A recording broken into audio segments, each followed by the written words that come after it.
мой город уже проснулся удар. Самбайка, мой город.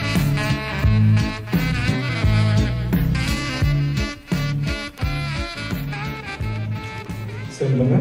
Еще раз здравствуйте всем. Предлагаю уже, наверное, начинать, потому что уже критическая масса у нас есть. Для тех, кто подошел чуть позже, я еще раз в двух словах скажу про место, где вы находитесь. Ну, во-первых, меня зовут Дмитрий. Я представляю большую команду центра HelpHub. Это центр HelpHub, это 2 этажа. И сейчас вы находитесь на выставочном пространстве, которое является точкой сборки этих 2 этажей. Вы обязательно, кто впервые, посмотрев выставку здесь, обязательно еще поднимитесь на 4-й. Выставка продолжается и там, и в коридорах. И, ну, вы уже, наверное, кто поднимался по лестницам, видели. Выставка посвящена проекту, тому большому проекту, которым занят весь наш центр, ну, большая часть резидентов. Он у нас подходит к концу. Выставка является финальным таким итоговым мероприятием всей нашей практически деятельности с июля. Ну, там вы видите таймлайн, можно будет все посмотреть. И вот лекторий случился ровно благодаря вот этому большому проекту, поэтому он называется «Сену Эрдым», «Сену знанием». Я думаю, вы читали, что это означает, но если кому-то будет больше будет интереснее узнать побольше, вы сможете ознакомиться с выставкой, подойти ко мне, мы все вам расскажем и покажем. Но сегодня лекция, я хочу представить исследовательницу и докладчика сегодняшнего, это Зина. Уже у нас прошло, это вот 4-я лекция. У нас первые лекции были посвящены письменности и, так скажем, бурят-зурык. Но вот в обсуждениях с Зиной мы пришли к выводу, что многим нашим художникам, многим нашим творческих, так скажем, специальностей и областей мы хотели бы чуть-чуть побольше раскрыть еще одну дверь, может быть, для, так скажем, творческого вдохновения. Поэтому я с удовольствием передаю микрофон Зине, которая будет рассказывать, собственно, про тотемы бурят. Добрый день.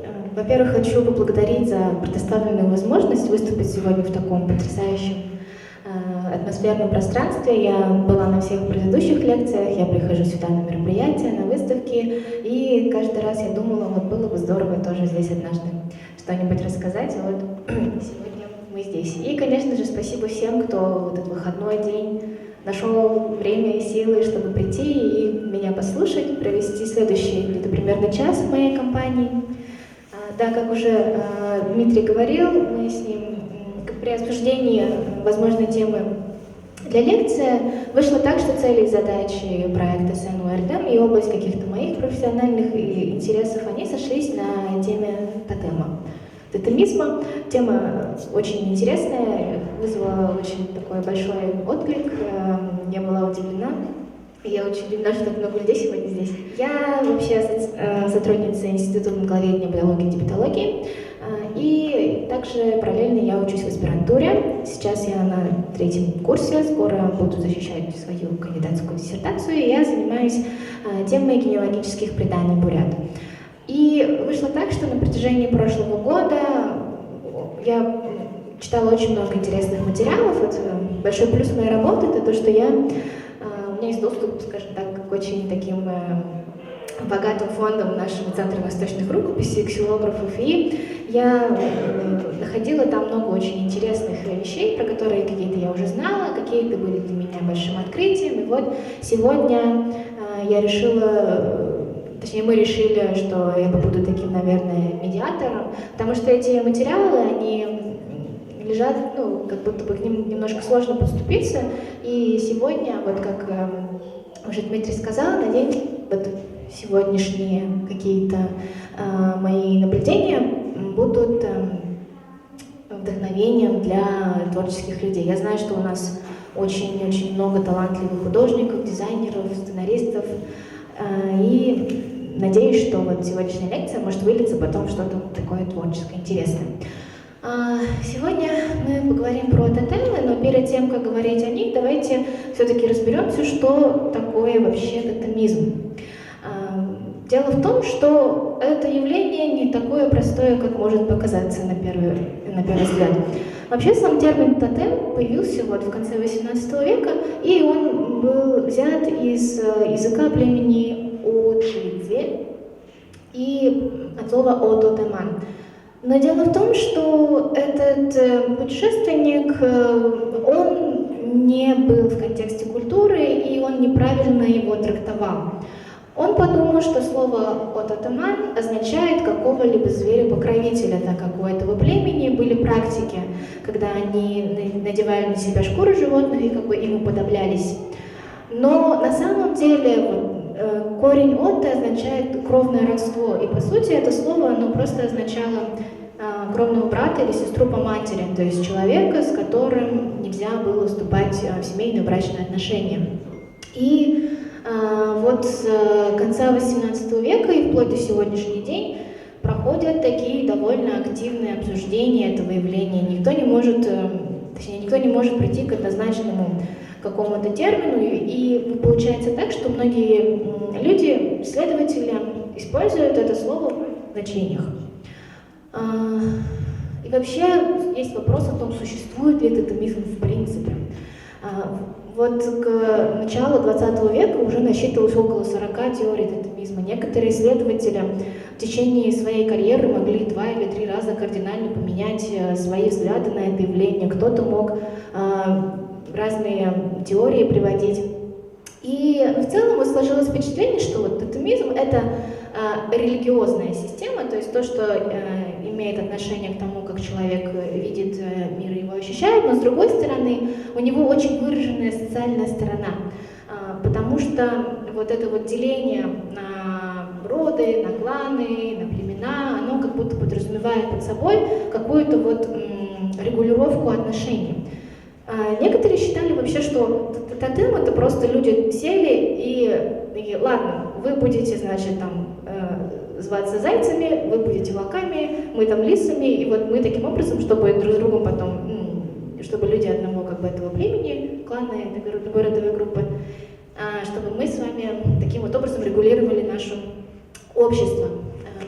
Так вот, здесь я выписала несколько признаков, которые, как правило, ассоциируются с тотемизмом. Это вот вера группы людей, это может быть род, в какую-то особую интимную связь, вплоть до тождественности с классом объектов внешнего мира, животные, растения, и вера этой группы в происхождение от этого тотема, экзогамность этой группы, то есть запрет на вступление в брачные связи внутри нее, и название ее группы по тотему, пищевые запреты, забота о размножении и вера в возможность перевоплощения в этот тотем. Ну, кстати, пищевые запреты в отношении тотема — это очень такая интересная вещь, потому что некоторые люди, наоборот, считают, что поедать плоть вот животного, от которого мы произошли, как бы вот это значит к нему как-то причаститься. Но дело в том, что, как уже говорил, некоторые ученые считают, что вот все вот эти элементы, они появляются независимо друг от друга, то есть они не являются частью чего-то такого универсального, чего-то, что во всех культурах есть. Просто вот так получается, что вот эти элементы, они появляются в каждой, скажем так, рассматриваемой группе, но при этом они как бы целью ничем не являются. Так вот, сегодня в рамках именно сегодняшней лекции под тотемизмом я буду подразумевать, вот я опираюсь на определение Сергея Петровича Болдаева, это, собственно, вера, что между данным родом или племенем, каким-нибудь животным, зверем, птицей и растением существует кровное родство. То есть вот это ощущение того, что мы с ними как бы одной крови. И хочу сказать несколько слов про Сергея Петровича Болдаева. Дело в том, что вот большая часть материалов, про которые я буду сегодня говорить, особенно когда мы перейдем к более-менее, точнее, известным тотемам, они взяты из его фонда. Сергей Петрович Болдаев, на мой взгляд, многих уникальный просто человек, ученый, преданный был абсолютно своему делу человек. Он в первую очередь известен как уникальный собиратель. Я сама ни разу вообще не была еще в фольклорной экспедиции, но примерно представляю, какие могут быть сложности и нюансы работы именно сбора материала, особенно такого материала, как фольклор. Потому что когда ты в позиции какого-то совершенно другого человека из внешнего мира, как будто приезжаешь и пытаешься узнать что-то, что является чем-то очень близким, дорогим для человека, может быть велика вероятность того, что он не захочет тебе это рассказывать, или приврет, или что-нибудь придумает. И может случиться вот такая ситуация, как, собственно, с термином, да, тотем, который оказался совершенно не тем, чем собиратель подумал. Но Сергей Петрович, его современники все отмечают, что у него был просто талант именно сбора материалов, он всегда мог найти подход к человеку, он всегда знал, как у него спросить, и как бы очень не все люди могли как бы ему, то есть все люди всегда рассказывали, и причем делились чем-то очень-очень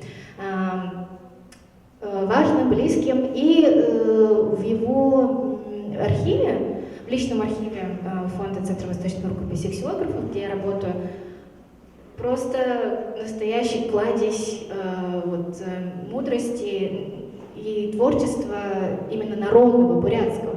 Дело в том, что он еще в юности, видимо, очень ощущал сильно и осознавал, что нематериальная культура бурят, она находится как бы под угрозой исчезновения. И у него был прямо какой-то, видимо, личный... у него была такая задача собрать все, что можно. Вот все, что можно. И у него найти можно очень много интересного. Этнографические записки, заметки, точнее, фольклорные тексты, очень много текстов именно каких-то поэтических. Он писал работы на очень такой широкий спектр тем. И вот, собственно, в его архиве хранится несколько дел, которые посвящены именно тотемизму. И вот несколько сюжетов, которые сегодня вот я буду упоминать, они будут взяты именно вот из его архива. И вообще хотелось бы, чтобы, наверное, чуть больше людей знали про Сергея Петровича, и чтобы его наследие актуализировалось. Несмотря на то, что у нас в названии лекции было вынесено слово «родовые», но здесь стоит сделать такое замечание, что вот касаемо бурятских тотемов, их принято как бы делить на племенные и родовые. И здесь нам нужно посмотреть на что такое племя и что такое род. Общепринято считать, что роды Булагаты, Хириты, Хори, Хангодеры — это основные 4 этнические группы, которые участвовали в этногенезе бурятского народа. То есть все современные буряты, так или иначе, их происхождение восходит к этим 4 родам. И наверняка многие слышали, а может и не слышали, что тотемом рода племени Булагат является бык, как правило, сивой бык, сивой порос. У ихиритов это налим, и Хори и Хангодеры делят между собой тотем лебедя, лебедицы точнее. И сейчас я, наверное, я расскажу про самые распространенные и менее распространенные сюжеты, которые связаны с образами этих животных, рыб, птиц. И я пыталась подобрать визуальный ряд, но я столкнулась с небольшой проблемой, что вот если про Булагатых и Хиритов, Хори, Хангодеров еще можно найти что-то вот такое красивое, то дальше приходилось уже просто фотографии животных вставлять. И это, в самом деле, вот то, о чем говорил Дмитрий, может быть, больше людей как-то вдохновиться. Так вот, тотемом племени Булагат принято считать сивого быка. И о том, как булагатский народ пошел от быка, есть два варианта, скажем так, этого предания. Первый вариант — это когда старика и старуху, которые очень ужасно себя вели по отношению к своей семье, которые постоянно над ними как-то издевались. В общем, их семья решает их покинуть, они ночью то есть ставка семейная, собираются забирать весь свой скот, собирают все свое имущество и откачевывают. И старик со старухой остаются одни.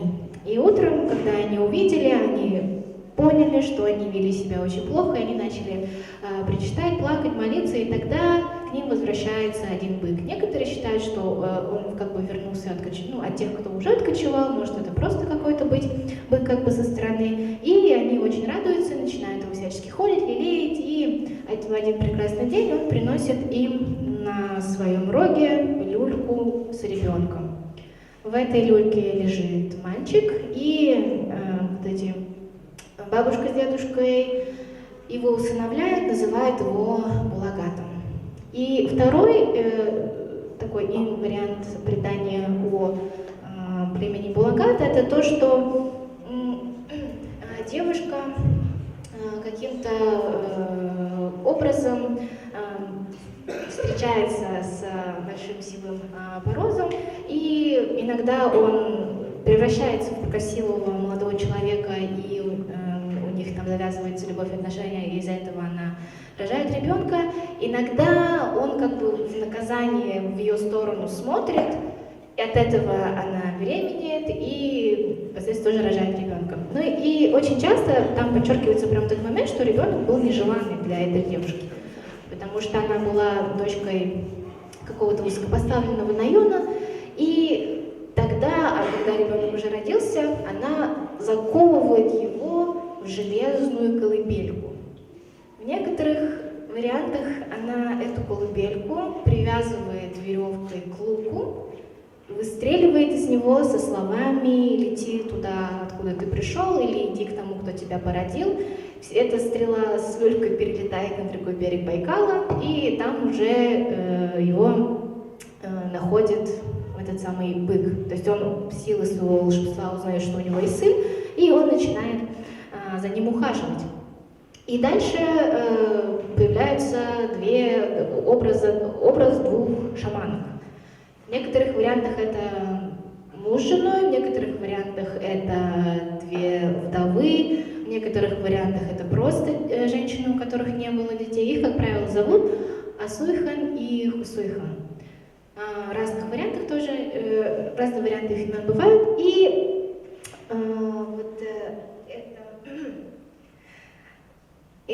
так как у них нет детей, они, собственно, находят вот этого самого ребенка, потому что они шаманки, они могут общаться с духами, духи говорят им о том, что вот там есть ребенок, и тогда они его усыновляют, и для того, чтобы вот эту железную люльку, в которую он закован, чтобы она раскрылась, они делают, собственно, жертвоприношение, тогда она магическим образом открывается, и этого ребенка забирают себе и называют его Булагатом. То есть Булагат — это сын волшебного быка, волшебного бороза, как его еще называют. И я помню, что меня это предание впечатлило еще, когда я в школе училась. Я прочитала его в книжке у Виктории Алагуевой и думала прям, вау, надо же. Ну, почему? Я не могу сказать, что я, конечно, прям сразу поверила в то, что у меня какой-то там первопредок от быка, но я всегда очень любила вот все такое красивое, интересное. И когда я читала вот эти варианты в архиве, у меня была прям такая картинка в голове, я рисовать не умею, к сожалению. Я хотела, чтобы это был такой большой, красивый бык, чтобы он лежал на берегу какого-нибудь озера, водоема, рядом с ним лежала люлька обязательно железная, красивее. Но я не умею рисовать, поэтому я обратилась к искусственному интеллекту, и он меня не понял, конечно. Но вот и пока я готовилась к этой лекции, я вот практически похожую картинку нашла. Это работа в Иннокентия Дадуева Буханаен. И, в принципе, тотем Булагат довольно известный. И вот недавно, в этом году, по-моему, летом в Бугульдейке появилась вот работа Жикжита Байзхаланова, которая вот называется Буханаен, она сделана вот из бугульдейского мрамора. И также уже несколько лет подряд проходит межрегиональный фестиваль Буханаен-Эйхэ Тейлван в Тункинском районе в селе Далахэ. Дело в том, что там есть большая гора, которая похожа на спящего быка, и считается, что вот это то место, где, собственно, отдыхает вот этот Буханаен, тот самый тотемный первопредок, тот самый бык. И, насколько мне известно, этот фестиваль довольно крупный, там проходит множество разных активностей, там проходит ночь Йохара своя, и очевидно, что вот эта тема, судя по всему, очень актуальна для современных бурят. И тотем быка, он уже становится не только как бы для именно тех людей, которые себя называют булакатами, а таким общебурятским. И это, в принципе, для всех вот, племенных тотемов довольно характерная черта.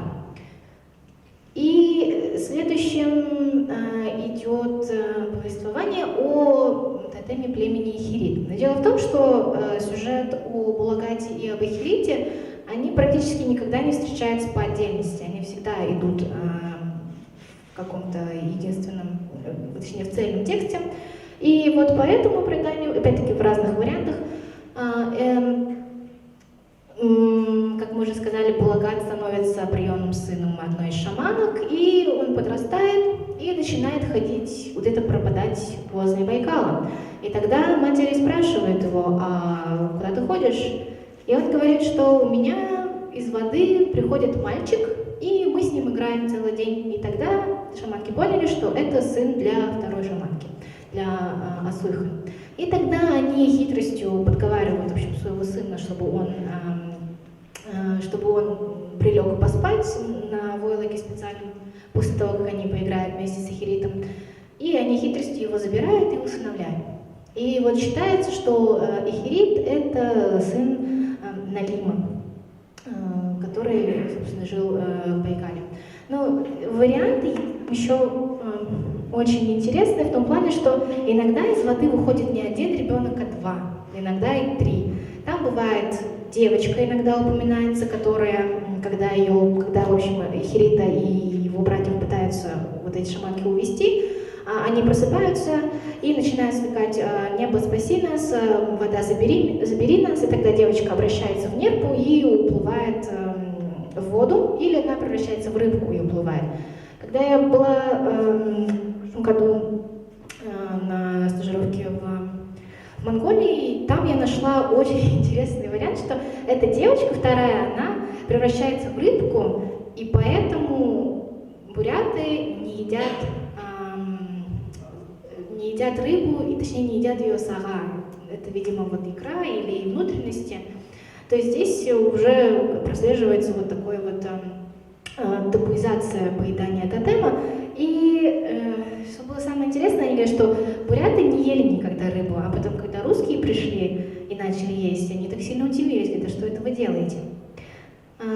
Ну, в общем, общепринятым, таким известным довольно-таки тотемом эхиритов является рыба налим. Вот здесь я тоже нашла работу такую очень красивую, мне кажется, Зандан Нугарова Эхирита Булагат, где вот вдвоем стоят на таком большом налиме. Я не знала, что это такая большая рыба, на самом деле. Я в прошлом году первый раз в музее природы увидела и очень сильно удивилась. И вот вообще очень красивая работа Жижитова. Я помню, когда в Инстаграме увидела, я прям такая: о, боже мой, как красиво. И что тоже мне очень сильно удивило меня в хорошем плане, это во время подготовки к этой лекции я увидела, что в Иркутском областном театре кукол ставится кукольная постановка «Маленький воин Эхирит, сын Байкала». Благодаря своему коллеге мы нашли текст этой постановки, и я была довольно сильно удивлена, потому что вот это как раз-таки пример того, как предания о тотемах могут использоваться скажем так, для того, чтобы производить какое-то новое, художественное, красивое что-то, в общем. И здесь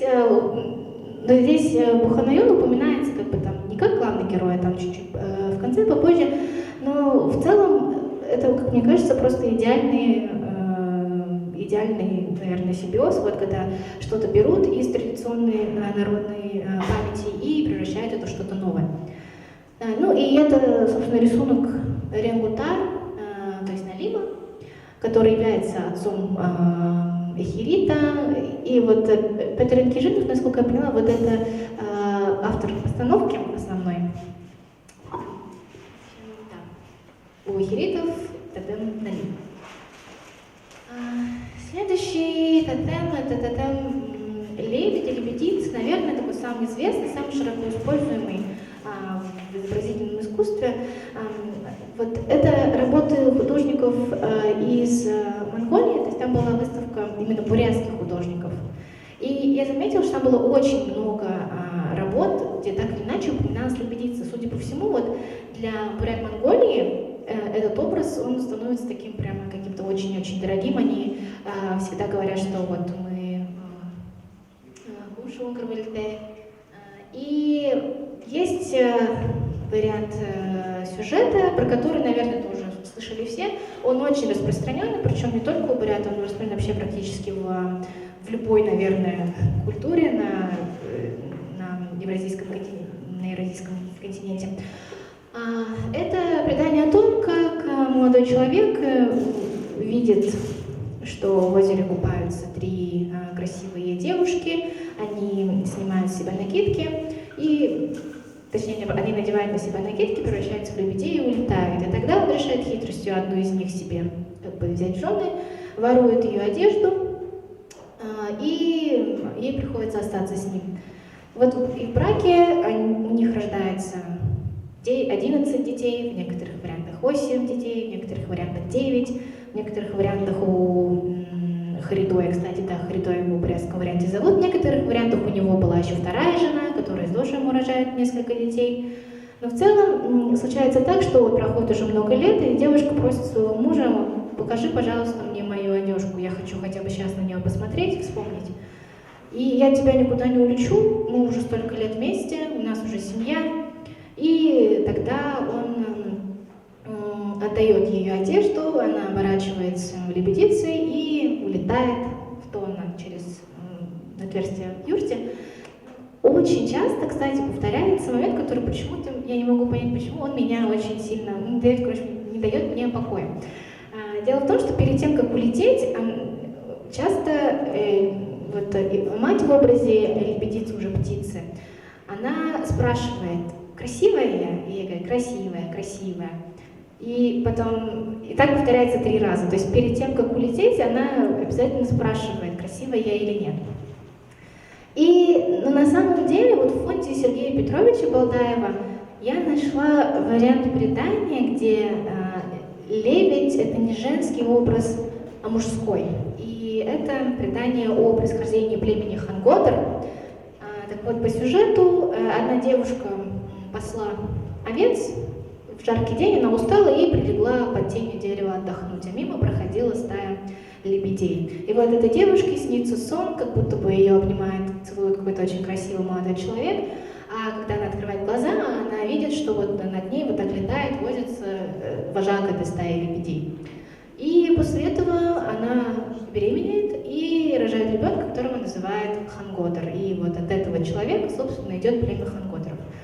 Ну, оно, по-моему, насколько мне известно, не особо широко распространено, но все-таки такой вариант есть тоже. То есть лебедь может быть и не матерью, не девушкой, а мужским тотемом. И, в общем, все, что касается... Это то, что касалось 4 племенных тотемов, то есть, опять-таки, племя — это группа, от которым так или иначе возводит свое происхождение, большая часть бурят на сегодняшний день. Но эти племена, они делятся дальше на роды. Наверное, самые знаменитые — это вот то, что хоринское племя, оно делится на 11 хоринских родов, Калзут, Шарет и так далее. Так вот, и сейчас мы поговорим про тотемы родовые. Так вот, если тотемы племенные, так как они, знание о них и их почитание, оно связано с довольно большими группами, то родовые тотемы, они уже намного менее распространены, потому что они передаются по памяти в намного меньшей группе людей. И, соответственно, сейчас мы про них и поговорим. Вот, опять-таки, в фонде Сергея Петровича Балдаева было найдено мною вот такое очень интересное предание о тотеме глухаря. Считается, что глухарь — это тотем бурят хайботского рода. Они живут в разных местах, и они считают своим тотемом глухаря И у них есть поговорка «хорба вате хойба», у хойбы отец глухарь. Так вот, там тоже предание довольно-таки интересно. Девушка, в общем, идет, ищет, по-моему, тоже своих каких-то овечек, и она проходит мимо и слышит глухариный ток. Это вот звук, который издают глухари. И ей становится очень интересно, она подходит и видит, что на полянке вот они, эти глухари, играют, и ей так становится интересно, весело, она как будто присаживается на корточки и тоже пытается им подражать. Вот в какой-то момент там толпа глухарей на нее налетает, срывает с нее одежду, в общем, как-то на нее нападают, она еле уносит оттуда ноги, и потом, вернувшись домой, она оказывается беременна. И тогда этого ребенка называют хорван, от глухаря зачатый хорван.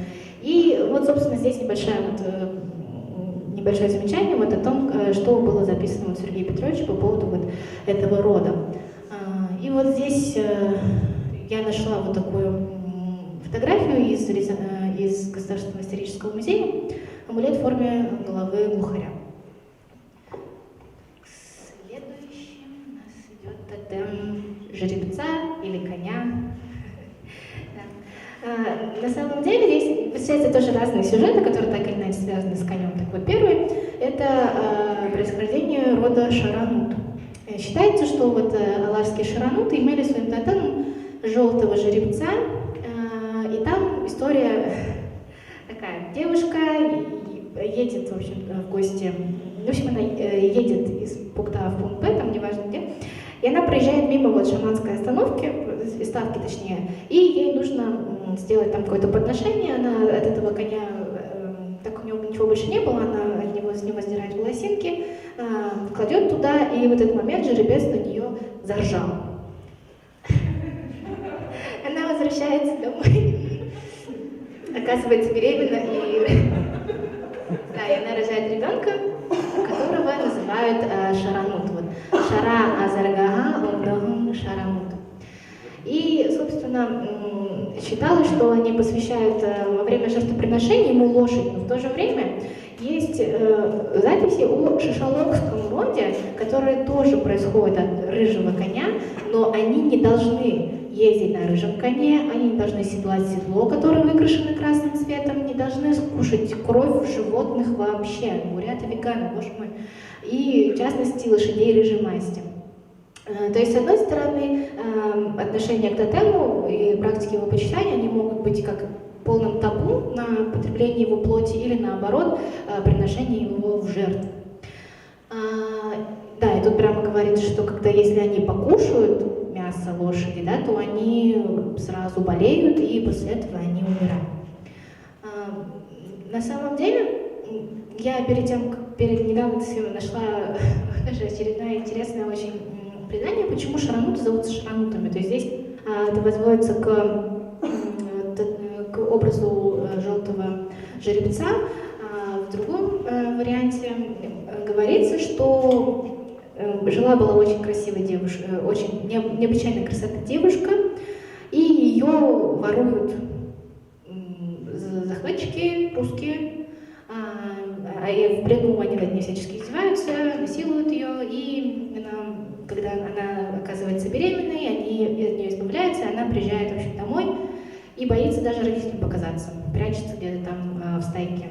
Но родители ее принимают, она рожает двоих детей, которые очень светлые, то есть они шары, потому что вот она понесла от русского человека, и они растут в бурятской среде, но над ними постоянно всячески издеваются. И вот, собственно, вот шаранут — это вот как бы множественное число, а слово шара, то есть светлый. Следующий интересный вариант предания Сороки. Сорока на самом деле упоминается не только у Сергея Петровича, у Матвея Николаевича Хангалова тоже есть вариант предания, который связан с тем же родом знаёнским. Вот в первом варианте это вариант из архива Сергея Петровича Балдаева. Считается, что вот у них это там птица сорока. Как так вышло? одна девушка остается полной сиротой из-за того, что в местности, где она проживает, идет кровопролитная война. И она остается совсем одна, и вот в этом одиночестве она завела себе друга, то есть она подружилась с самцом сороки.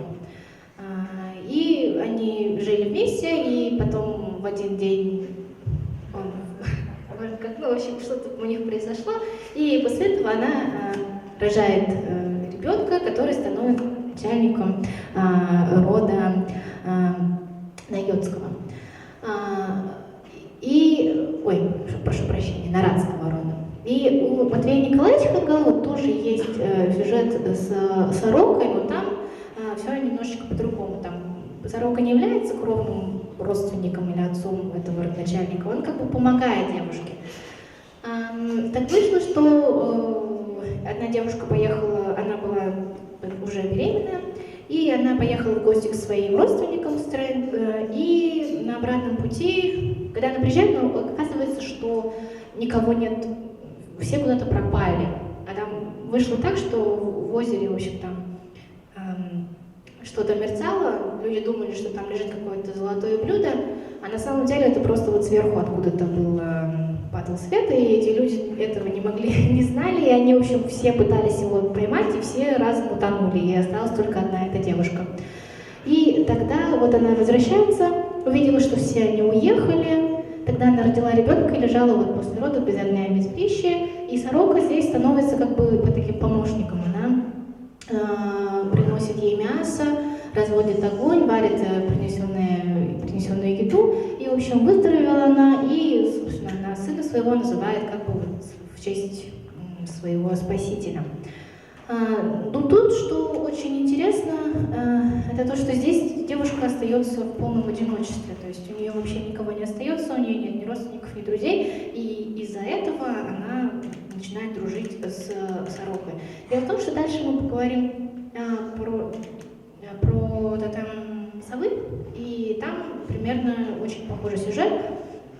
Там тоже девушка, оставшись абсолютно одна, начинает дружить с совой. Следующий тотем — это тотем медведя. Тоже, нет такого народа, который в той или иной форме медведя не почитал. Он очень сильно похож на человека, он большой, антропоморфный. И часто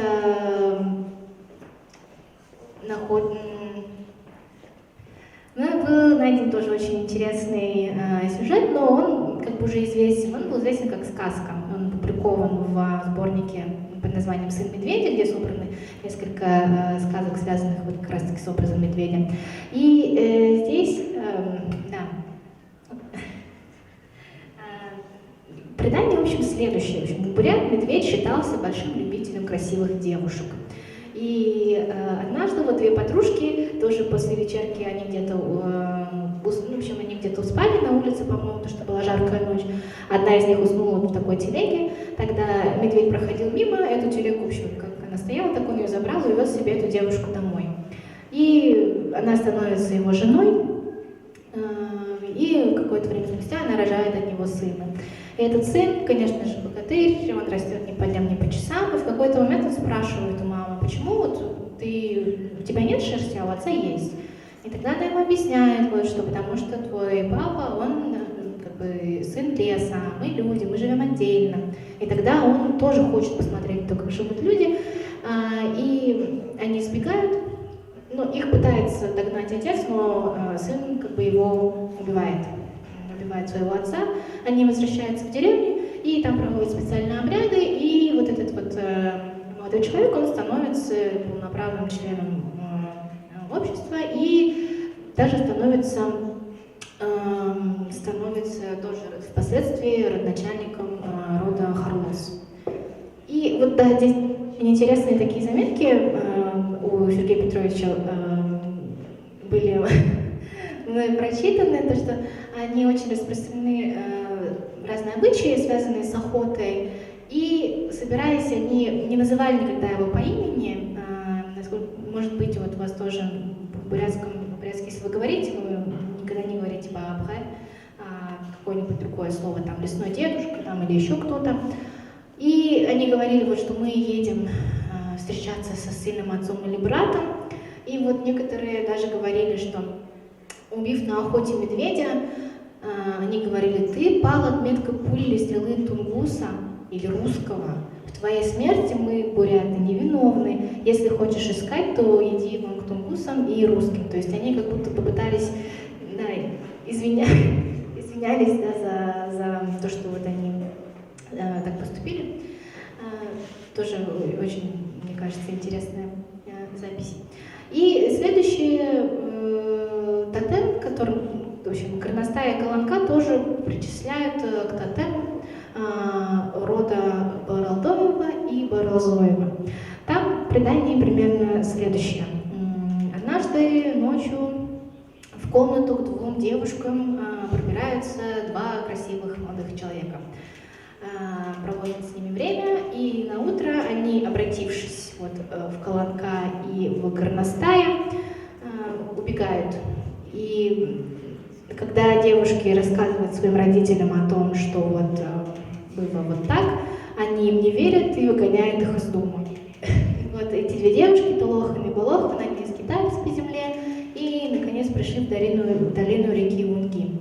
И здесь они родили своих сыновей, и, собственно, один из них становится родоначальником рода Баралдоева, а другой Баралзоева.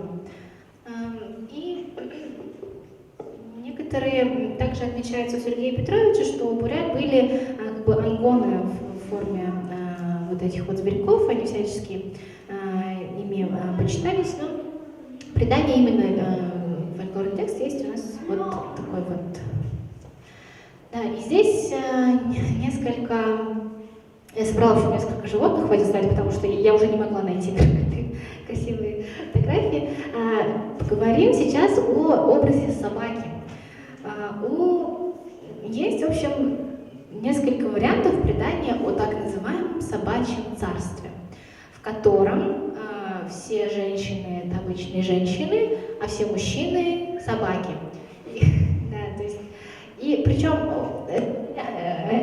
упоминания этого царства, они есть у Матвея Николаевича Хангалова и у Сергея Петровича Балдаева. Но у Хангалова записан вариант, где в это царство попадает мужчина. То есть он туда попадает, и его находит девушка, причем она приезжает к нему на восьминогом коне. У коня не 4 ноги, а 8. И он спрашивает: а где я? Он говорит: ты вот в собачье царство попала. Я дочка главного самого царя, поэтому ты вот сейчас пойдешь со мной. Она приводит его к себе и его заставляет на ней жениться. И несмотря на то, что вот они там живут, в принципе, вполне себе неплохо, он, конечно же, очень хочет вернуться домой.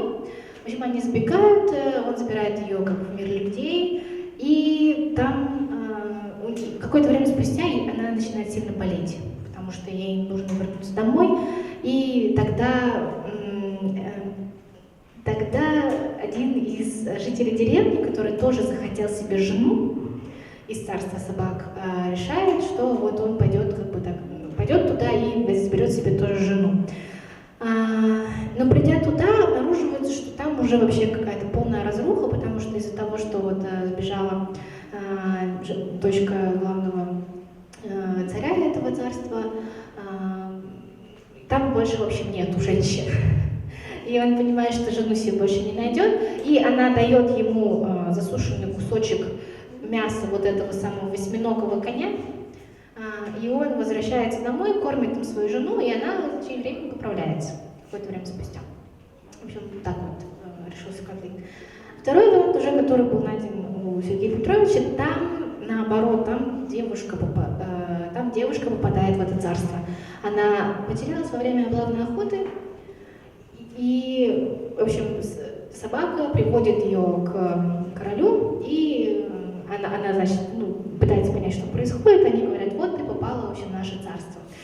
И один из охранников этого царя, он так любовно на нее смотрит, и царь заставляет, в общем, ее выйти замуж за этого своего охранника. Он приводит ее домой, и там прям так красочно описывается, вот, что царство было такое, там, в общем, у них были и шаманы, то есть все было как у людей, вот, только мужчины собаки, а женщины женщины. И тогда она живет с этим вот собакой, со своим мужем, псом. И он оказывается ужасно ревнивым, он постоянно ее не выпускает ее из дома, не разрешает ей никуда ходить. И однажды она, какое-то время спустя, она, конечно же, беременеет, рожает ребенка, мальчика, но он при этом как бы не собака родился, он родился просто человеком. И, в общем, они сбегают в мир людей снова, и и этот сын ее становится тоже начальником унгутского рода. Или рода Нохэ, как бы название в честь собаки.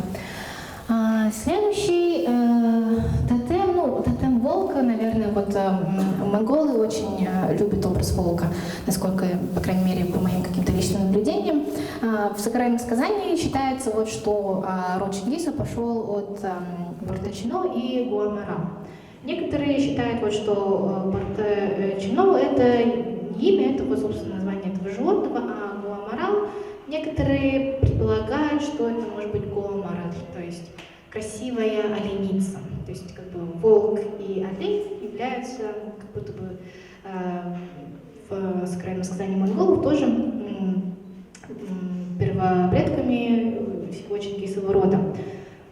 И что касается рода Шона, там тоже есть одно очень трагичное, наверное, трагичный один сюжет. Дело в том, что девушка, в общем, жена, точнее, она ругается со своим мужем и сбегает от него к своим родителям. По дороге она заблуждается в лесу, и она встречает волка, причем такого большого волка. И он на нее кидается, и она от страха падает в обморок. А проснувшись, она видит, что этот волк облизывает ей живот. И она возвращается к родителям своим и оказывается беременна. И затем она возвращается обратно к мужу, она рожает ребенка, мальчика, которого называют Шона. И впоследствии случается так, что вот из-за нападения вражеского племени, вражеского рода, их всех убивают, и мальчик остается совсем один. Тогда он отправляется в лес, где его находит волчица, и она, в общем, собственно, его выхаживает. И таким вот образом он жил там вместе с волчатами, то есть он, видимо, совсем был маленький. Но какое-то время спустя пришли охотники и убили эту волчицу, убили всех ее волчат, но мальчика забрали себе домой, и вот и он начинает жить среди людей и становится основателем рода Шона. Здесь также нашла такую очень вкусную монетку, памятную, монгольская, кстати, в Монголии была сделана, 500 тугриков, и здесь упоминается сова. Так вот, образ совы, он такой уже немножечко, скажем так, тоже есть разные варианты. Есть вариант, где сова — это тоже как непосредственный, скажем так, родитель будущего родоначальника. В некоторых случаях сова тоже как бы просто помогает нашего ребенка, но в преданиях о сове обязательно фигурирует колыбелька, сделанная из дерева, потому что вот именно в этой колыбельке, собственно, находится ребенок. Есть вариант, где молодой человек находит себе тоже волшебную какую-то жену, она оказывается дочерью Тенгри, у них случается любовь, но и тогда они возвращаются как бы на небо, но и на условие такое, что мужчина не сможет никогда вернуться домой. То есть он должен жить, он может быть с ней, но он может быть только там, только наверху. И тогда некоторое время они вместе живут, у них рождается ребенок, но вот не терпится, ему прямо сильно хочется домой. Он решает на время вернуться, возвращается, но больше не может вернуться обратно к своей жене. Но воспитывать ребенка на небе тоже не хотели. И тогда этого ребенка кладут тоже в эту специальную люльку и отправляют его, оставляют. И, собственно, вот таким вот образом появляется род уляба, то есть ули шуте. Ули — это сова. И да, дело в том, что вот девушка, она превращалась в сову. И тут тоже очень есть одно интересное предание, точнее не предание, тоже оно в разных вариантах встречается. Это предание о таймень, рыба таймень. Я тоже искала фотографии, не могла, в общем, найти красивую картинку таймени. И здесь тоже сюжет примерно всегда похожий. Отец со своими детьми отправляется на охоту. И точнее, не на охоту, на рыбалку. Он говорит, что вот, ловите, в общем, всю рыбу, которая там есть, но вот самого большого таймени вы его не ловите, потому что это наш предок, или по вариантам некоторым, то, что это моя душа хранится в этом таймене, но дети его не слушают и решают, в общем, убить всех. Они убивают этого тайменя тоже, и, возвратившись домой, они видят, что отцу стало очень плохо, они рассказывают ему, он их страшно ругает, говорит, ну все, теперь мы все умрем. И умирает. И потом некоторое время спустя вымирает весь род, который вот нарушил запрет о поедании вот этой плоти этого тайменя. То есть здесь как будто бы вот эта связь, если вы заметили, то родственная связь, она, как правило, обозначается через кровное родство. То есть случается что-то, девушка становится беременной от животного, и тогда она вот рожает, и после этого появляется ребенок, который становится родоначальником. То есть здесь как бы такой именно непосредственной связи ее как бы нет, то есть она просто номинально есть, вот мы связаны с этой рыбой, и есть ее нельзя. И что меня... забыла совсем. Самое, наверное, удивительное, я не слышала вообще раньше, чтобы буряты верили в то, что они происходят от какого-то растения. Но вот опять-таки в архиве Сергея Петровича я нашла небольшое, но очень занимательный текст про роды Ангоев, Хагоев и Анхатоев.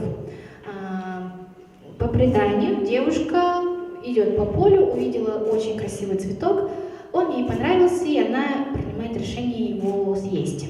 Она его съедает, и после этого она становится беременной. И какое-то время спустя рожает ребенка. Но ей не верят в то, что она понесла ребенка от цветка, родители тоже ее выгоняют, и она, в общем, находит какое-то место с Аршаном, умывается, перешагивает, в общем, через какую-то гору и пропадает, в общем, она как бы уходит. И тогда и ребенка она оставила вот у корня этого самого цветка. В общем, ее братья находят ее сына, воспитывают его и называют его обагоном, то есть урыгын узурага алдагым обагом. У корня цветка найденный обагон. И такой очень любопытная, на мой взгляд, заметка про то, что вот во время пирушек и свадеб буряты других родов подтрунивают над потомками обагона, говоря: «Мать ваша забеременела от цветка, смотрите, вы не забеременеете от водки и мяса». И то есть над этими детьми постоянно издеваются, то есть они постоянно какие-то им приходится проходить через вот буллинг, да, такой. И из-за этого, видимо, вот у них не сохранились, к сожалению, практики о жертвоприношениях, но наличие тотема, как Сергей Петрович отмечает, оно не подлежит сомнению. Они своим тотемом жертвоприношений не делают, и во время Телгана призывают Абагона, то есть самого этого сына, его детей троих и дочь Абалоху, которая, кстати, вот была матерью, девушка, которая забеременела от цветка. Ну, что касается самих текстов, у меня все, но хочу вот немножко порассуждать на тему того, почему, собственно, вот эти вот сюжеты, они до сих пор как будто бытуют. Ну, не то, что до сих пор, вот эти все сюжеты, они на самом деле относительно недавно недавно были записаны, Сергей Петрович работал вот, скажем так, где-то в середине, в конце прошлого века. И казалось бы, да, что уже люди должны как будто бы прекрасно знать, что не может быть такого, чтобы у человека был родственник какой-то там медведь там, или волк или что-то еще. И рассуждая на эту тему, можно прийти к двум как будто бы совершенно противоречивым выводам. С одной стороны, можно подумать, что человек не какое-то время назад, определенное время назад, не видел разницы между собой и объектами живой природы. То есть он не видел никакой разницы между собой и животным. И вот этот тотемизм также выражается в том, что человек пытается вот эту животное, скажем так, то, как социум устроен у животных, социум, они как бы пытаются его переложить на себя. Таким вот образом устанавливается связь. И считается, вот, что такие сюжеты, они могут казаться возможными для человека, потому что вот он способен за образом этой птицы, за образом этого там, животного разглядеть что-то, что можно полюбить. И то есть вот это вот отношение, оно, собственно, и обозначает то, что человек верит в это. Но с другой стороны, можно прийти к выводу о том, что человек прекрасно понимал свою отдельность от природы, но ему было невыносимо жить с этой мыслью. То есть вот эта вот оппозиция бинарная, она приносит такой дискомфорт, что в голове у человека складывается какой-то сюжет, который помогает вот это самое противоречие его как-то убрать, снять его.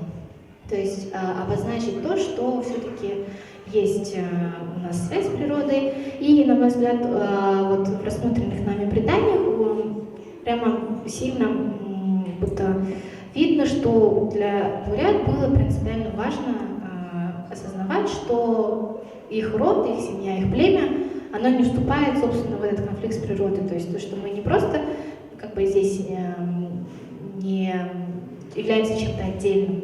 Даже то существование нашего рода, оно является непосредственным вот,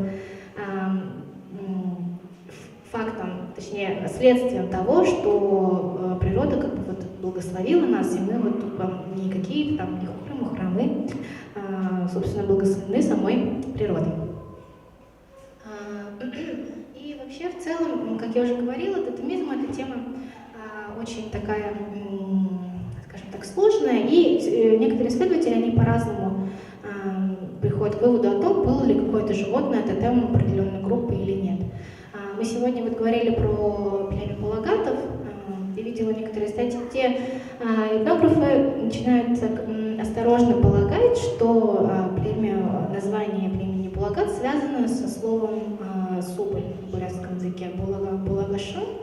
И, соответственно, вот, может быть, таким образом это значило, что Палагаты чтили соболей, то есть что соболь был тотемом этого племени, и то же самое касается племени, или, в общем, племени рода Кирилловчины, по-моему, если я не ошибаюсь, так как на бурятском языке белка — это хрын, соответственно, из-за такого названия считалось, что вот род считал тотемом своим, собственно, белку.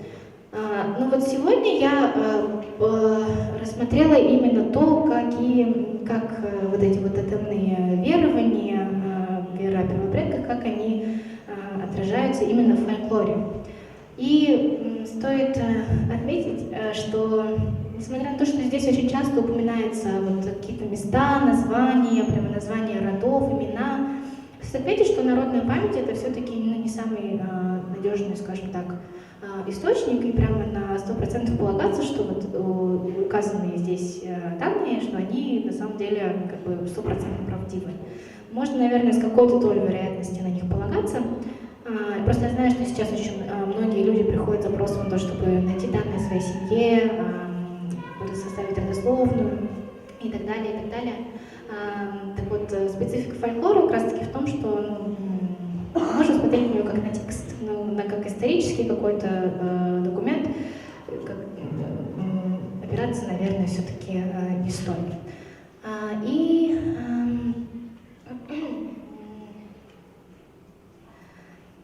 Собственно, наверное, так очень быстро все прошло. Мне вообще-то казалось, что я буду намного дольше говорить. В общем, это то, что я хотела сегодня рассказать, то, что есть у меня.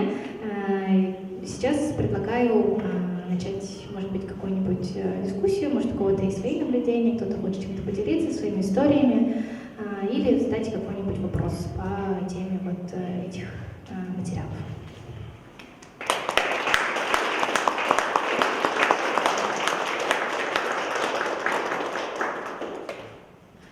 Здесь задали вопрос о том, что приносили в жертву своим тотемам.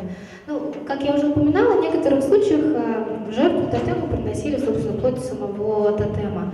Но в целом, наверное, это были просто жертвоприношения, как стандартные бывает у бурят с закалыванием скота. Может быть, это была водка, молочные какие-то вещи. То есть, если не указывается что это было именно тотемное животное, скорее всего, это было вот что-то такое обычное.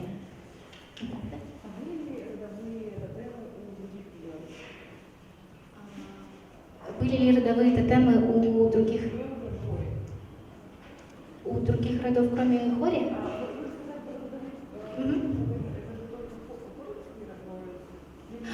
Нет, вот родовые тотемы, которые они относятся к разным племенам, то есть, допустим, род Шоно может быть там частью племени ихиритов или булаганов. К сожалению, это не всегда упоминается, и часто бывает так, что в разных, собственно, племенах насчитываются рода с одинаковыми названиями. У меня еще вопрос. А на каком языке эти рукописи? Это рукопись или это машинки набрано? Или вот язык еще какой-то? У Сергея Петровича очень большой фонд, и он большой, потому что он сохранял все. Он сохранял свои рукописные материалы, и там же сохранено все то, что он из рукописей потом набирал сам на машинке. Да. И что касается языка, есть материалы некоторые на бурятском, но по большей части Сергей Петрович сам их переводил на русский язык, да, поэтому мы хотели в прошлом году опубликовать вот его статью, получается, вот этого бурятского народа, где, собственно, из которой была взята большая часть сегодняшних материалов, но она оказалась немножко слишком объемной, чтобы ее в рамках именно журнала какого-то выпустить. И, может быть, мы с моим коллегой сделаем монографию, куда вот несколько работ из фонда Сергея Петровича внесем и опубликуем. Здесь у нас такой вопрос. А сохранили данные в информации? Да, вот как раз-таки дело в том, что не везде упоминаются информанты. Где-то, наверное, пополам, скорее всего, где-то упоминаются. Там прям, причем Сергей Петрович пишет, как правило, и место, и возраст, и чем занимается человек, и год, и, в общем, вот это вот очень важная информация, но, к сожалению, не везде. Но вот что-то мне, не знаю, подсказывает, что Сергей Петрович не стал бы, какую-то непроверенную информацию публиковать, и, может быть, он просто забыл или упомянуть информантов. А кто это обычно? Кто-то из старших? Да, как правило, он разговаривал с людьми именно постарше, потому что вот уже в тот момент он понимал, что, скорее всего, вот эти вот материалы, они из памяти у более молодого поколения, скорее всего, уже стираются. И там в возрастах, как правило, там от 70 лет и выше люди, которые были, вот он, как правило, с ними общался.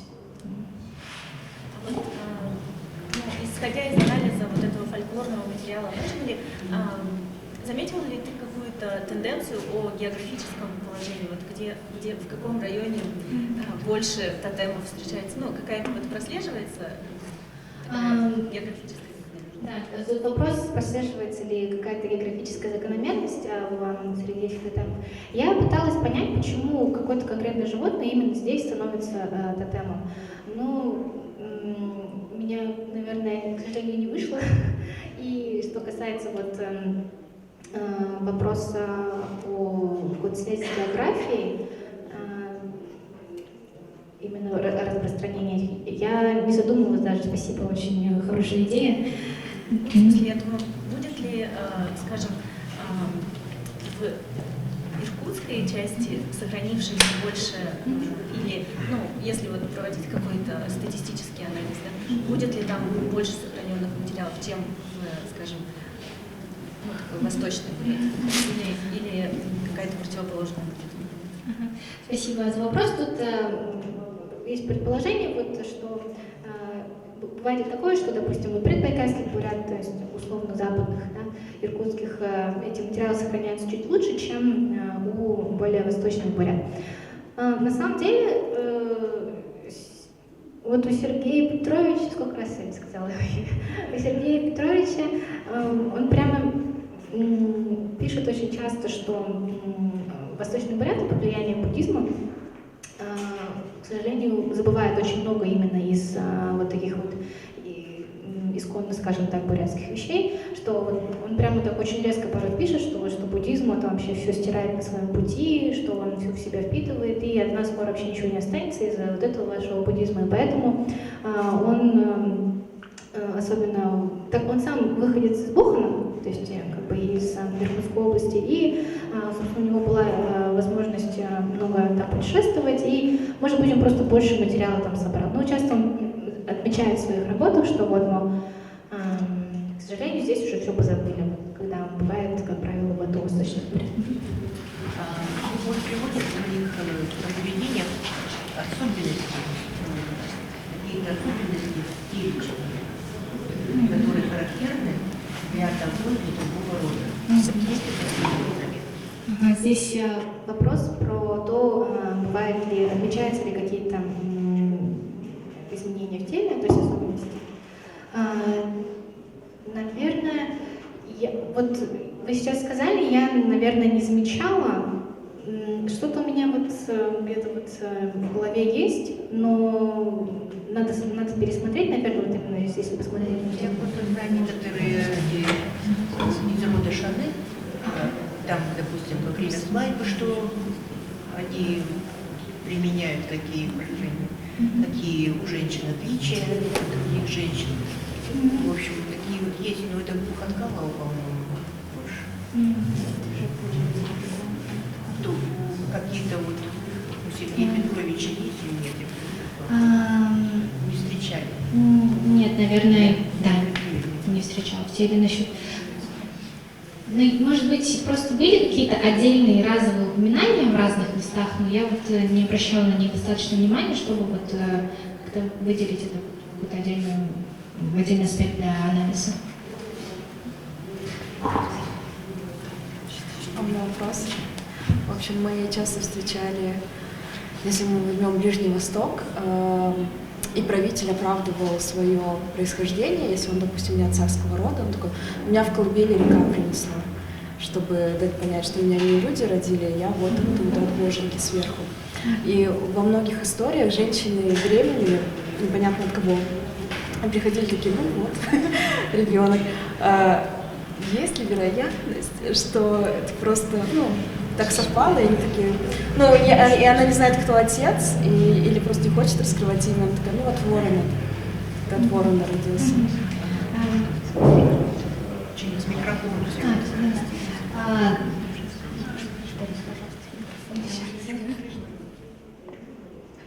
Раньше, в историях, допустим, Ближнего Востока правитель хотел оправдать свое правление, если он не из знатного рода.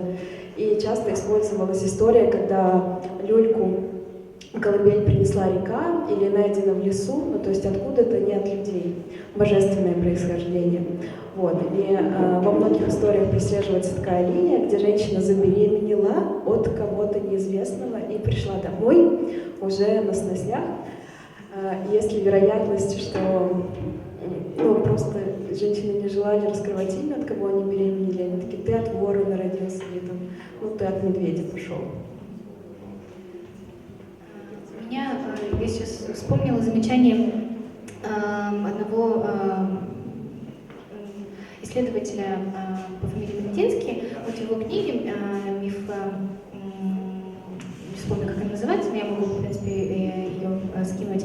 У него есть замечание о том, что вот как бы в логике человека, который вот жил в то время, когда эти сюжеты бытовали,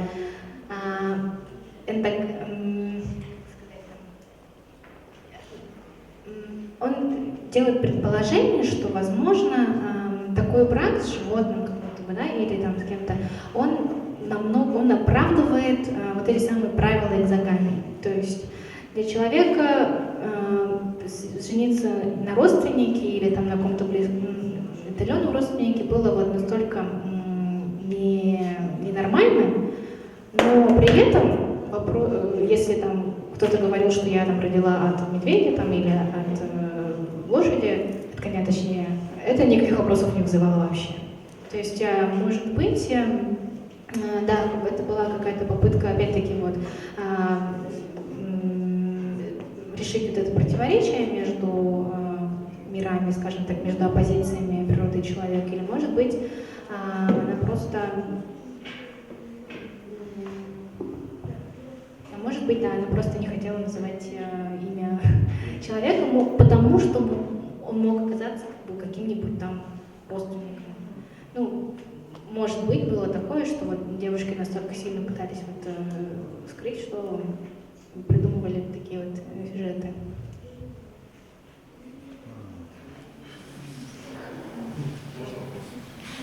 Есть какая-то логика, связь между тотемами рода и тотемами племени? То есть как это прослеживается или хаотично? Так, меня просили повторить вопрос. Тут задали вопрос, есть ли какая-то связь между тотемом племени и тотемом рода. Я пыталась с этим вопросом, но, к сожалению, по крайней мере, я не заметила какой-то связи.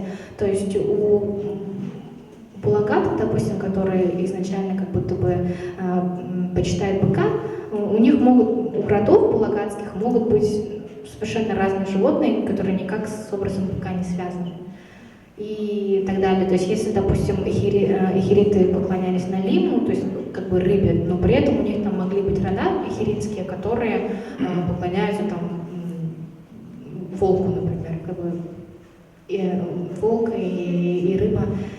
Поэтому, может быть, здесь, опять-таки, вот этот тезис про то, что это было просто условное деление, и люди такие, просто как бы решили, что вот мы будем почитать вот это животное, вы будете вот это животное, чтобы избежать каких-то вот, опять-таки, вот этих эндогамных связей. Может быть, это было на самом деле так. Потому что я, по крайней мере, связи между тотемом племен и родов не видела. Вопрос. Когда тотемы племени повторяются, есть же одинаковые схожие. Есть какая-то связь между этими племенами или это просто совпадение? Бывает... да, вот здесь меня спрашивают, есть ли какая-то связь между родами, которые почитают один и тот же тотем. На самом деле, опять-таки, мною не было найдено, просто там может быть этот тотем у рода какого-нибудь в Предбайкале и там где-нибудь далеко-далеко на востоке тоже может быть род, который почитает это животное, но при этом у них, как бы, по крайней мере, таких каких-то очевидных связей нет. Может быть, это тоже хороший, скажем так, вопрос. Может, стоит посмотреть на возможные, скажем так, связи между ними, но нет, я не замечала, но я не обращала достаточно внимания.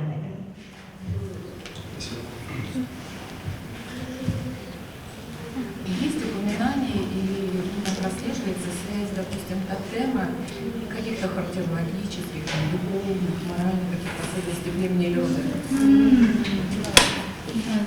Тут задали вопрос о том, есть ли какие-то особенности характера упоминаются ли вот у родов или племен, которые почитают определенный тотем.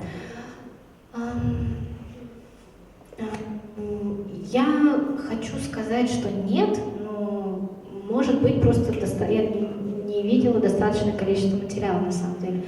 Просто вот все те тотемы, которые я сегодня упомянула, это не обязательно, что все, которые вообще есть у курят. Скорее всего, вот это в отдельных местах еще до сих пор сохраняется почитание каких-то других животных и растений. Сегодня просто я вот, скажем так, может быть, сверху так зачерпнула чуть-чуть из того, что сама нашла. И, может быть, есть, но, опять-таки, это, если они не бывают, то достаточно редко. И, да, на самом деле, наверное, тоже стоит. Вы, как ученые, считаете, что может быть, то есть как-то выбор же сделан однажды? Почему? То есть такая связь может быть? Выбор тотема и характер, да, Ну, я знаю точно, что вот есть хольский род Галзут.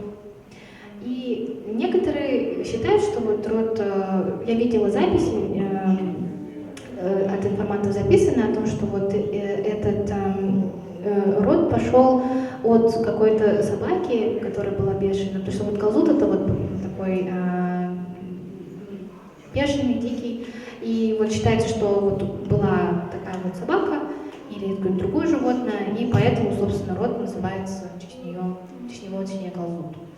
Это вот то, что мне пришло в голову вот сейчас.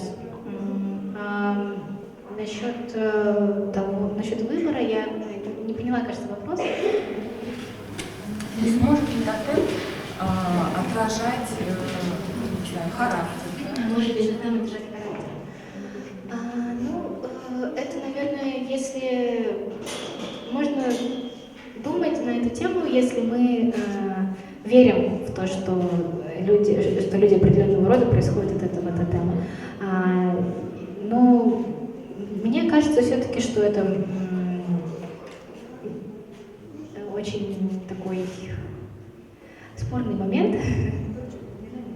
Бубна не было, да. У меня еще вопрос. О каком веке идет речь, когда тотемизм у вас актуален? Это же древний, да? Вообще же. Вопрос о том, об актуальности тотемизма, в общем, когда он был актуален.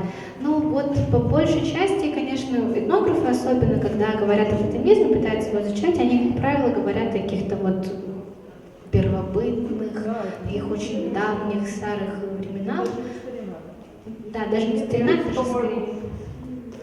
Да, и вот и они, собственно, пытаются сделать какие-то выводы о том, как общество функционировало в древние времена, основываясь на тех каких-то тотемных пережитках, даже часто называют пережитки тотемизма. Но я не этнограф, к сожалению. Я работаю именно вот просто с текстами. Если говорить о возрасте этих текстов, то они довольно молодые, наверное, скажем так. К древности их точно не причислить. Поэтому... Какие-то, да, получаются до нас по-большому. Все равно же конец 19 века это не да? Да, вот все равно сохранилось. Все равно сохранилось, и, да, наверное, стоит как бы очень аккуратно подходить, потому что вот о возрасте какого-то сюжета или мотива судить о возрасте, наверное, всегда нужно тоже с большой осторожностью, потому что у нас, к сожалению, ограниченные данные, и мы не можем, наверное, полностью вот со времен того, когда этот сюжет появлялся, как он трансформировался, у нас просто данных для этого нет. Может оказаться так, допустим, что вот этот сюжет про Балагата, допустим, он вообще там появился, не в древности, скажем так, а совершенно относительно недавно.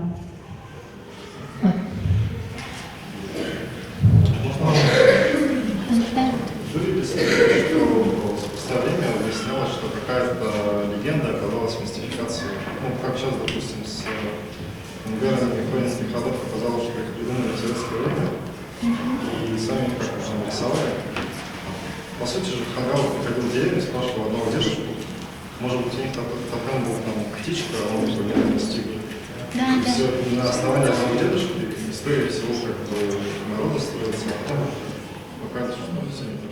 Да, тут вопрос о том, насколько вообще, в принципе, эти данные фольклорные, насколько хорошо как бы, рассказ одного-двух людей может отражать то, что на самом деле люди друг другу рассказывали. Это совершенно как бы правильное замечание. Я вкратце об этом говорила вначале, что информант, на него как бы на 100% полагаться никогда не стоит. Это, наверное, уже нужно самому собирателю быть достаточно, скажем так, подкованным, достаточно хорошо знать людей, к которым он идет за сбором материала, чтобы, может быть, как-то в общении и уже по факту понимать, примерно представлять, как бы в самом деле это вот то, что мне сейчас рассказывают. Просто я знаю случаи, когда к нам приезжали исследователи совсем издалека,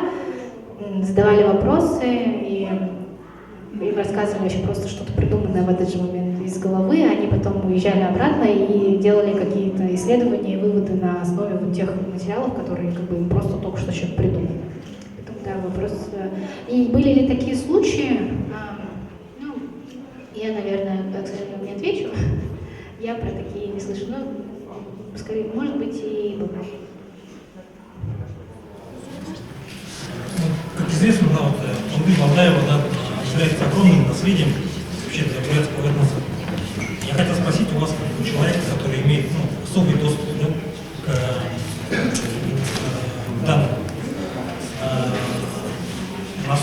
есть ли, насколько много ли еще не изданного, не опубликованного есть, имеется ли в ВНЦ конкретно в вашем учреждении?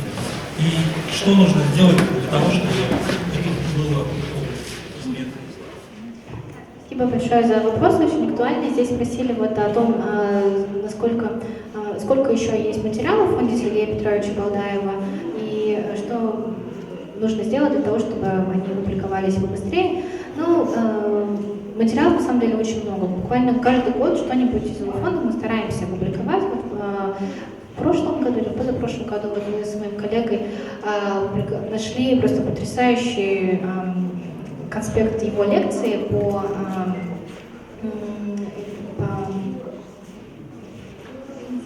народной драме, по народным драмам, и что нужно для того, чтобы он публиковал, чтобы его публиковали? Финансирование, люди, которые готовы с этим работать, потому что на самом деле вот у Сергея Петровича большая часть материалов, она записана, точнее он сам их набирал на печатной машинке, поэтому прямо таких проблем, чтобы сидеть и разбираться в почерке, нет. Сохранность бумаги довольно хорошая. Единственное, что вот нужны люди, которые бы с его фондом работали, которые бы делали анализ его творчества, не творчества, а вот,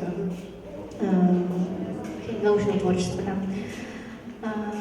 Материал, да, очень много, и надеемся, вот, что со временем, вот, допустим, у нас есть материалы, мы можем их опубликовать, но ведь это опять-таки все упирается просто в вопрос финансирования. Кто сделает макет, кто заплатит тем людям, которые вообще просто за печать, кто заплатит. То есть так, либо энтузиазм, да, либо вот поддержка, да, опять-таки это грантовые какие-то проекты, может быть. Вот у нас, вот я работаю в лаборатории под названием Центр перевода с восточных языков, и у нас работа с фондом Сергея Петровича прописана в госзадании, то есть это наша непосредственная работа, нам за это платят зарплату. И вот поэтому так получается, что то, за что мне платят деньги, то, что мне интересно, это вот так, находится в гармонии, скажем так, но так бывает не всегда, в том плане, что могут быть материалы, которые нигде не прописаны, то есть на них никто ими не занимается, потому что просто много заданий как бы этого нету. Это специфика работы в академической науке сегодня в России. Касаемо текста, вы сказали, что в основном материалы, они были на русском языке или на бурятском языке. Вопрос, получается, что тексты на бурятском они были на кириллице, основные, да, правильно? И были в связи с этим какие-то какие-то материалы на старом русском. Да, тут спросили вот о языке материалов. Сергей Петрович, я уже говорила, он собирал на бурятском языке, но он вообще просто настолько трудолюбивый человек. Я не представляю вообще, как можно было столько физических сил потратить на то, чтобы вот все эти материалы, когда не было еще машинок, ничего, переписывать их по несколько раз, потом делать их переводы, а потом еще набирать это на машинке, а потом еще из редактуры заново набирать. Но на монгольском письме именно фольклорных материалов я, по крайней мере, не видела. Я знаю, что они есть, но вот я с ними не работала. И да. У меня еще один вопрос задать. Вот частично там уже говорили о географии, да, но немножко в другом ключе хотела бы узнать. Мы поняли, да, что Сергей Петрович сам выходит из Бога, это как бы так условно иркутский, да, бурятск. А восточная часть, восточные роды, да, эти те, кто называют восточными бурятами, в частности, те, кто проживает в Кавказском крае сейчас, насколько, то есть были ли туда графические поездки, да, если, может быть, известно, долгосрочные ли они были или нет. То есть я поняла, что касаемо вот этой части бурятского этноса мало, да, сохранилась вообще информация о тотемах. Связано ли это только с тем, что восточные буряты настолько растеряли и забыли, да, получили информацию, или все-таки есть какая-то такая, наверное, связь, да, с тем, что там было меньше проведено исследований? Вот здесь задали вопрос по тому, насколько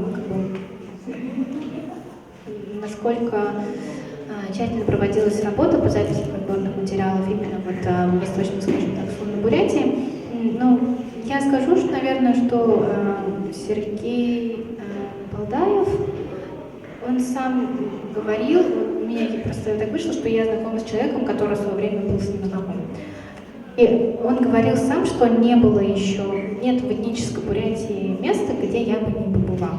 И по воспоминаниям своего современников, он в самом деле ездил много, ездил долго и ездил, буквально все свои силы, которые у него были, он тратил вот на то, чтобы вот отправиться в экспедицию и записать материал. Он был таким очень ревностным в этом плане человеком. И не думаю, что он обделил вниманием как-то вот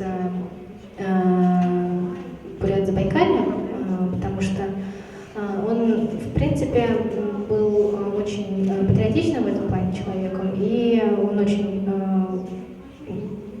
и, как я уже говорила, это была, видимо, какая-то прям задача записать как можно больше, как можно более разнообразный материал. И, наверное, прямо не скажу, сколько конкретных материалов есть по Иркутску, сколько конкретно есть там, потому что такая работа просто не проводилась, а фонд там очень-очень большой.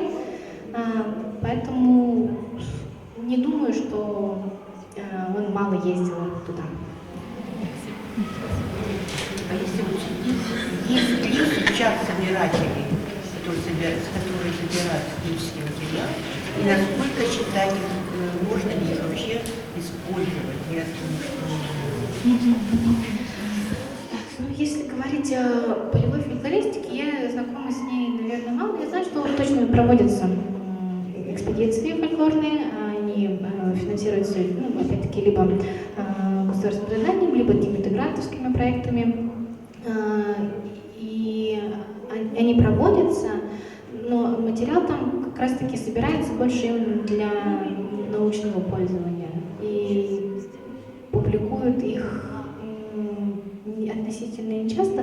Вот я знаю, что на сайте Центра типологии, семиотики, фольклора Российского государственного гуманитарного университета у них вот есть открытый архив, где можно познакомиться с материалами экспедиции, но они, как правило, все по Монголии. Там вот, то, что можно с этими материалами знакомиться в открытом доступе, это, конечно, очень большой плюс. Что касается именно бурятских материалов, есть, я, наверное, не приходит. что в голову, скорее всего, нет. Вот я монгольскими именно темами не занималась, но вот в последнее время, как я уже упоминала в начале, что люди очень часто начали использовать образ волка, опять-таки Борточино из заповедного сказания монголов. Что касается вот именно каких-то более локальных тотемов, я с такими исследованиями не знакомилась. Так просто вышло, что вот все эти материалы, которые я сегодня говорю, я просто с ними знакомилась вот во время своей работы над своей диссертацией. Диссертация у меня именно по бурятским материалам, поэтому, может быть, есть исследования по тотемизму в Монголии, но вот я только бурят.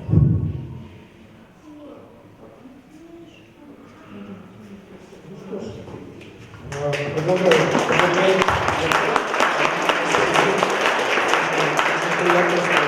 Такая очень большая дискуссия. Мне кажется, что уже пора проводить вторую лекцию по фольклористике. Но я думаю, это все-таки тема уже следующего события. Поэтому в завершение хотелось бы, во-первых, поблагодарить и саму Зину, докладчика, и всех вас, кто пришел сегодня в этот субботний вечер. И также я должен обязательно сказать благодарность тем организациям, благодаря которым, собственно, мы здесь сегодня находимся, и благодаря которым случится хорошая качественная видеозапись с помощью наших друзей из компании Corporate Video. Вот весь цикл СНУ РДМ знания происходит благодаря госкорпорации ВКРФ, государственной транспортной лизинговой компании, компании Прошкола и администрации города УМД и, собственно, нашим центром ХУХА. Прошу вас следить за нашими анонсами. Следующая лекция, могу приоткрыть завесу тайны, скорее всего, будет посвящена теме Бурят-Зурык. Это уже была одна лекция Качарова Александра Арамовича про буддийский подход Бурят-Зурыка, а следующая будет, скорее всего, посвящена одному очень известному советскому художнику, но имя я пока оставлю в тайне, следите за нашими соцсетями. Так что приходите еще, смотрите, можете у нас на станке взять визитки не только HubHub, но и нашего проекта СНУ. Одна только просьба, подписывайтесь на нас не только в Инсте, но обязательно еще и в Телеграме. Тем более Инста запрещена. Спасибо.